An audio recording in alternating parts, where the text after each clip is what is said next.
Funding for Here and Now comes from the listeners of WBUR Boston and Loomis Sales, working to fulfill the investment needs of institutional and retail clients worldwide by integrating proprietary research and risk analysis to develop a customized approach for each investor. LoomisSales.com. And BetterHelp, committed to supporting mental health through therapy. Clients are matched with one of 30,000 therapists and can communicate via video, chat, or phone at betterhelp.com/public. It's here and now.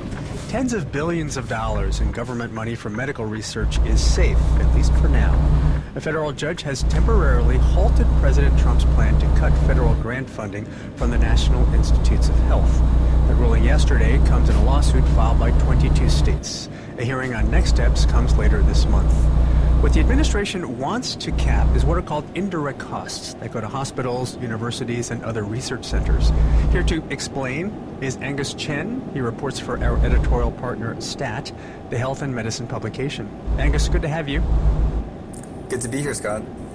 You and your team have been speaking to researchers in this space. If these cuts indeed take effect, what did they say the impacts will be? The impacts that researchers and university and academic leaders have been telling us could be catastrophic, and it sounds hyperbolic, but it's not. They are describing changes like whole academic departments being shut down, research being stopped, people being laid off, furloughs, hiring freezes, graduate students not being offered admission next year. It's a massive change to the way our universities would look and operate. And the kinds of research we're talking about, I mean, is this cancer research? Is this clinical trials, next generation drugs? What are we talking about? It's all of that. I mean, this change is hitting the National Institutes of Health. So that's the largest funder of biomedical research in the world, right? And it's this stream of money that has really powered this engine of biomedical discovery for decades. And it's being very abruptly turned down. Not by a little, by a lot. And Angus, help us understand the basics of this proposal, this plan to cap what are called indirect costs. Most of us might think, oh, this is overhead, call it that. And I have to say, some institutions, I gather, have 60% indirect costs, which can sound high. What do these costs cover? Yeah. So indirect costs is this very confusing term. Sometimes people say that it's better to call them facilities and administration costs, which I think is not that much clearer. But these costs really pay for keeping the lights on. So the electricity that goes into not just lights, but also laboratory equipment and computers and everything else, like just the power to the building. It pays for janitorial services a lot of the time. It can pay for administrative salaries or certain fees that might not be tied to any specific grant. And I think a lot of the controversy comes from when people think, oh, there's so much administrative bloat in universities. This is an ongoing argument, sort of an ongoing debate in higher education. But for the most part, like the majority of these costs are not really going to administrative fees. Actually, there's a cap on how many administrative fees can be paid for by the NIH. Angus, you mentioned this debate over indirect costs. Is it seen as a legitimate point that some research centers, some universities have real fat that needs to be cut? I think most people would agree that there are likely ways to find efficiencies in this area of funding, in indirect costs. One person I spoke to said there's always fat that you can cut out, even in science, even in medicine. The issue is when you're dropping that rate down so dramatically. You're dropping down from, where a lot of medical centers might have rates of, 50 to all the way up to 75%, down to 15%. And that's a shock to that financial system that universities aren't really prepared to deal with. They just simply don't know how to find that money. If you think about it in terms of absolute scales, right? Some universities now are looking at deficits of hundreds of millions, over $100 million, or tens of millions. That is if these cuts happen. Yeah. That is if these cuts happen, correct? Yeah, I understand. And finally, Angus, is there an ideological subtext to this? Is this part of a culture war where the political right wants to weaken universities, research centers, places they consider, leftist woke? I can't speak for what the administration is thinking, outside from what they've said in official statements, which is that they believe cutting these costs down will increase the efficiency at which these centers spend money. But I can tell you that a lot of the sources I've spoken with, from researchers to students to physicians, they do feel like universities and academia is under attack. And it's not just about the NIH rates, it's also about many other kinds of policies that have been proposed. And they feel like they're being driven out of the country. They feel like, in some instances, that maybe there isn't a place for science and scientists in the United States anymore. And so I think there is an ideological subtext that people on the receiving end of this are feeling. We've been talking to Angus Chen. He's a reporter at STAT, our editorial partner. STAT is the health and medicine publication. Angus, thanks so much. Thanks, Scott. And we'll note that Boston University is a member of the Association of American Universities, one of the groups suing against this NIH grant cap. BU holds the license of WBUR, which produces this show. The show is Here and Now, a production of NPR and WBUR. I'm Scott Tong in Washington, D.C. And I'm Peter Rodowd in Phoenix. It's Here and Now.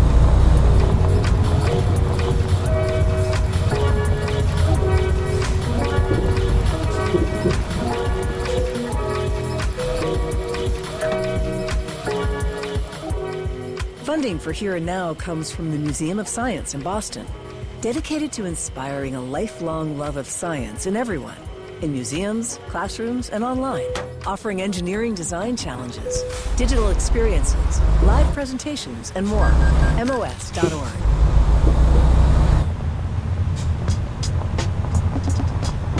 I'm Peter O'Dowd. Our look at influential black artists continues with music from the 90s, and the women powered two of the most successful groups of all time. There is definitely no Destiny's Child without TLC. We're bringing the jams next time on Here and Now.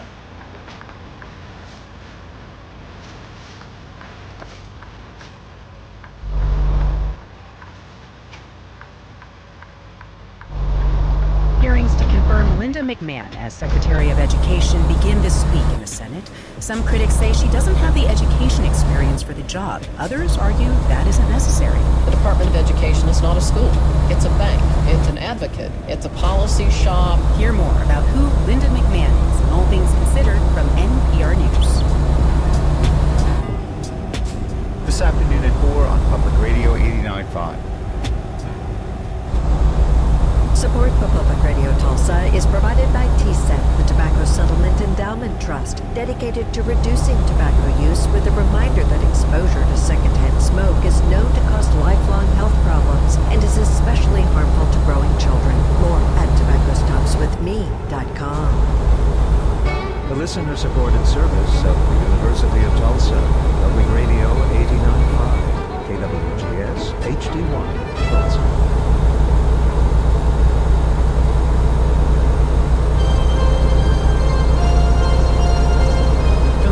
WHYY in Philadelphia, I'm Terry Gross with Fresh Air.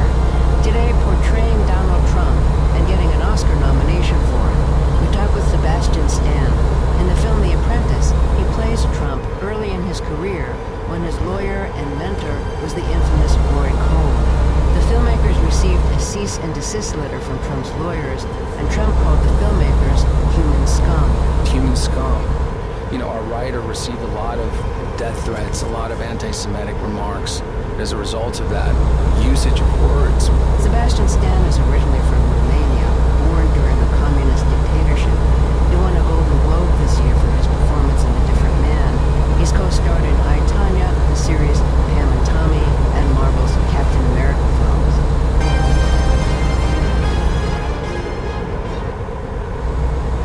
Live from NPR News, I'm Lakshmi Singh. The Trump administration is slashing the budget of the General Services Administration in half. That could affect nearly all federal property and contracts NPR's Jen McLaughlin reports that's according to sources who spoke to NPR on condition of anonymity, fearing further retribution from the administration. The General Services Administration manages federal real estate across the country, as well as nearly all federal contracts. Without it, federal agencies would have a lot of trouble buying things and providing essential public services. However, GSA employees have been told their budget is being cut by 50%, spread across contracts, leases, and personnel salaries. Employees who remain and who don't take a deferred resignation offer will be subject to heightened surveillance, including installation of what's called a keylogger, software that tracks everything the user types. It could be the model for the rest of the federal government going forward. Jen McLaughlin, NPR News. President Trump is sharing more details of his vision to take control of post-war Gaza, the Palestinian enclave he's envisioned as the Riviera of the Middle East. We're going to have Gaza. We don't have to buy. There's nothing to buy. We will have Gaza. What is that? There's no reason to buy. There is nothing to buy. It's Gaza. It's a war-torn area. We're going to take it. We're going to hold it. We're going to cherish it.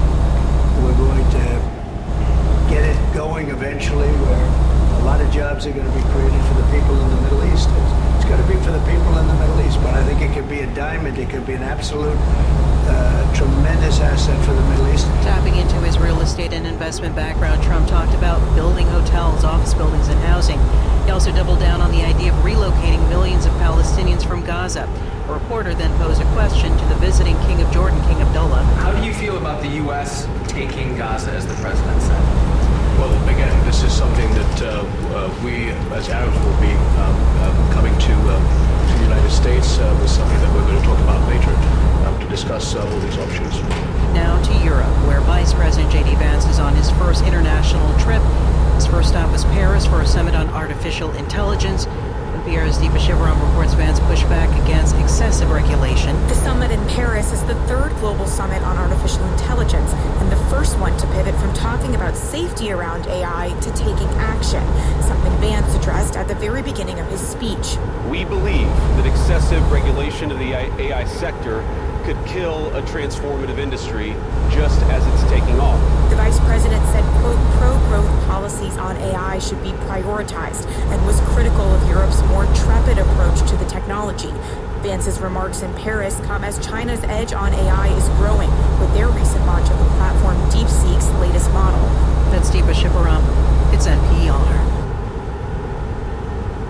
The insurance company Travelers says it expects $1.3 billion of catastrophe losses from last month's California wildfires after taxes. In early January, strong winds and dry conditions drove wildfires across the Los Angeles area. They claimed at least 29 lives and destroyed thousands of homes and other structures. The region is expecting heavy rainfall this week, and with it, the heightened risk of mud and debris flows in heavily burned areas. The European Space Agency has unveiled photos of a rare phenomenon encircling a galaxy millions of miles away from Earth. NPR's Chandalise Duster has more on the discovery that has stunned scientists. The bright ring of light surrounding the galaxy is called an Einstein ring. It is created when light from a distant galaxy bends and forms a ring that looks aligned with another galaxy or massive object. It is the first time the ring of light is detected by Euclid, a space telescope on a mission to create a map of the universe.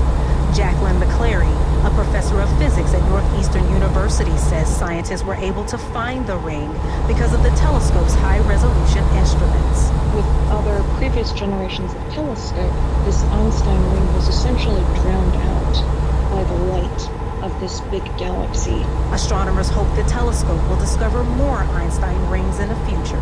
Chandalise Duster, NPR News. U.S. stocks end the day mixed. The Nasdaq closed down 70. The Dow is up 123 points. This is NPR News. Support for NPR comes from NPR stations. Other contributors include the William T. Grant Foundation, supporting research to improve the lives of young people. Online at WTGrantFoundation.org. And listeners like you who donate to this NPR station. Support for Public Radio Tulsa is provided by Philbrook Museum of Art, presenting Samurai, opening March 12th. The exhibit spans almost 9 centuries of samurai armor, including suits, weaponry, and full horse armor, used both for combat and ceremony. More at filbert.org. Public Radio 89.5, KWGS HD1 Tulsa. National Public Radio in HD from the University of Tulsa. This is Fresh Air. I'm Terry Gross. My guest Sebastian Stan is nominated for an Oscar for his starring role as Donald Trump in the film The Apprentice. It begins in 1973 when Trump is 27, still working for his father's real estate development company and trying to make a name for himself. The company is being sued for discriminating against black people in its rental units. Trump convinces his father to hire Roy Cohn as their attorney. Cohn was infamous for being the chief counsel to Senator Joe McCarthy's Senate investigation into suspected communists. Cohn becomes Trump's mentor, teaching him how to admit nothing and deny everything, go on the attack, and intimidate through the threat of lawsuits, or through actually filing lawsuits. Cohn is played by Jeremy Strong, who's also nominated for an Oscar. Last month, Stan won a Golden Globe for his starring role in A Different Man, as a man who's disfigured by a genetic condition that has grown fleshy tumors on his face. The tumors disappear after taking a new drug, and he emerges quite attractive, but remains alienated and withdrawn from other people. In the film I, Tanya, Sebastian Stan played Tanya Harding's boyfriend, who plots to disable her ice skating competitor Nancy Kerrigan. In the miniseries Pam and Tommy, he played Tommy Lee, Motley Crue's drummer and Pamela Anderson's husband. A lot of Stan's fans know him from the Marvel Cinematic Universe as Bucky Barnes, a recurring character in the Captain America films. Let's start with a scene from The Apprentice.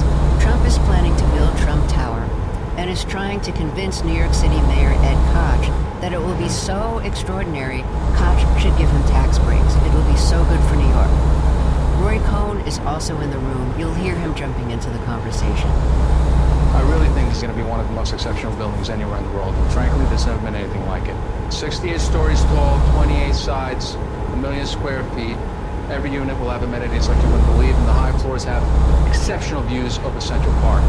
The lobby, the floors will all be marble. Pink Paradiso marble from Italy. We'll have the largest atrium in the world, 60-foot waterfall spanned by shops and retail and restaurants, and I think it's going to be something very special. Frankly, there's never been anything. And what are you going to call it? Trump Tower. Trump Tower? Oh, that's interesting. Look, he has a great track record, so we think this is a very reasonable ask. Well, as I frequently say about his buildings, the merits are fine. The thing is, we're just not going to give you the tax breaks. Why would we? I mean, could you get rich on the backs of the people of New York and their treasury? Well, Mr. Mayor, I mean, first of all, look, Mr. Mayor, well, you're not, Mr. Mayor, because I'm building a 68-story building that's going to employ 5,000 construction workers. And we have heard stories about the construction workers working on your projects. They don't get paid. They have liens against you, Donald. I'm trying to employ people in New York and turn us back around you're trying towards the future. And you're being a very unfair guy. Because frankly, what do you know about me? What do you know about the amount of money that I made on my own? You don't know anything, to be perfectly honest, Mr. Mayor. You don't know me at all. But you will. You'll never forget me after this, because I won't forget what you just did. Trump Tower will be built with or without you. Okay. You're about to be sued, Mr. Mayor. Sebastian Stan, welcome to Fresh Air. It's a pleasure to have you on the show. I think you're great. Thank you. Thank you for having me. So, after choosing that clip, first of all, I should say, some listeners will probably thinking, he doesn't sound like Trump. What would you say to that? Well, I mean, I would say that Trump did not sound like Trump when he was in his mid to late 30s, which is when that was sort of happening. And I think that I did make some conscious choices very carefully with the voice, not only just to honor the age and what he sounded like at the time, which to me sounded very different than today, but also to not lean into it as much as it's become popular to do.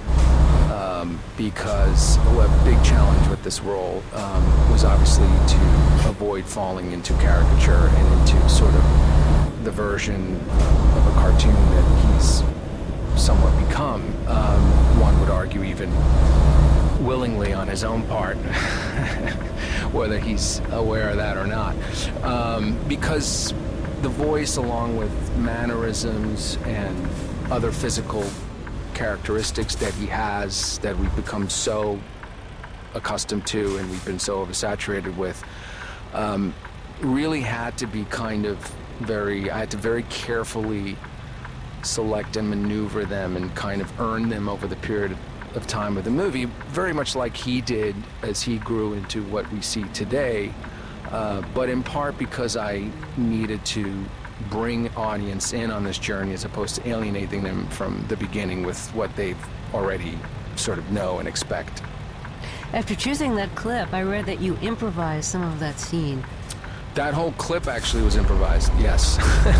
The scene in the script, as it was written, it started out with, it just said, Donald finishes introducing Trump Tower, and he sits down and he goes, well, what do you think, Mr. Mayor? And he goes, oh, very fascinating way you call it. So, but in the manner that we had been shooting, by the time we got to the scene, I was already prepared to sort of have something ready because our director was always encouraging, and really the script was asking for this. It was always asking for the beginning and the end of the scenes, which weren't there.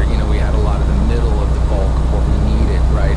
That was written, but there were many times where we needed to kind of like find out about what surrounded it, and that was part of what I did to prepare many times the night before with this scene and other scenes where I would very kind of surgically construct an improvisation in his way of speaking that I would get from various interviews that I'd collected over time and things that he had said to Barbara Walters and Larry King and many things that he had said to Ed Koch and all kinds of footage that I'd placed together. You made the film while Biden was president, in between Trump's two terms. What's it like watching his second term after having played him? Well, that's a really great question, and it's one where there's no real clear answer that I can give you. It's a mixed bag. It's a mixed bag. I mean, in a lot of ways, a lot of things look very predictable to me, especially having studied him for this film. The victimhood, blaming, the revenge tactics, all that we go in depth in the film that he absorbed from Roy Cohn. You really do see, I think even if you look at the inauguration, and even at the debate, right, with Kamala Harris, you really see what we talk about in the movie, of these sort of ways he's learned to flip it around on the other person and kind of just always just be denying reality and reshaping the truth as long as it fits his narrative, and the complete, utter lack of acceptance for any criticism or any wrongdoing or anything whatsoever. So it's eerily familiar.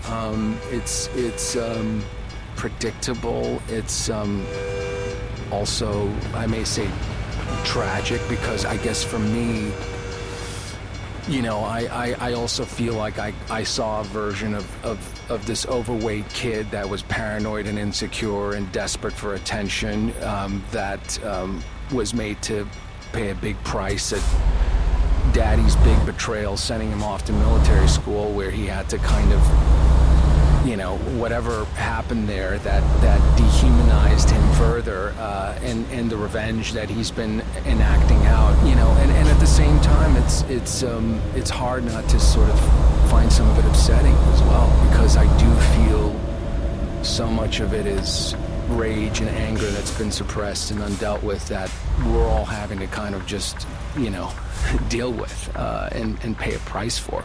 Well, playing him, I'm sure you had to be him and see things from his point of view, which requires you, the actor, to have empathy for Trump, the character that you're portraying.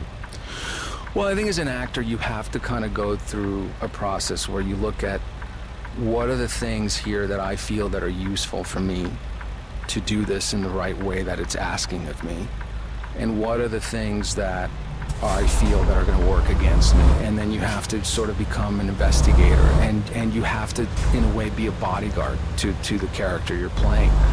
And I've wrestled with a degree of powerlessness as a child that I have felt growing up as a result of a lot of change that happened very quickly in formative years, where I didn't feel safe, and changing countries and changing schools and changing homes and caretakers coming and going and so on, and that's affected my life in a certain way, but I would argue nowhere near the degree of powerlessness that I feel he must have gone through in order to create such an ulterior ego to the extent that he has, because that's what I really see it's about with him. It's always power and mistrust and paranoia, and everything is transactional. That's how he operates.